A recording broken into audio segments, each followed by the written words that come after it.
دیروز صبح. dün sabah. من نمیخواستم به اداره برم.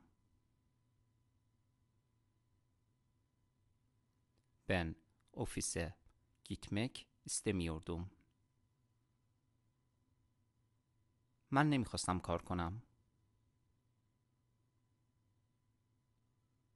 Ben çalışmak istemiyordum. دوستم زنگ زد و گفت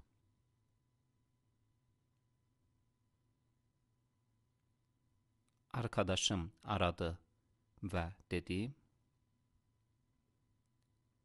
من میخوام فوتبال بازی کنم.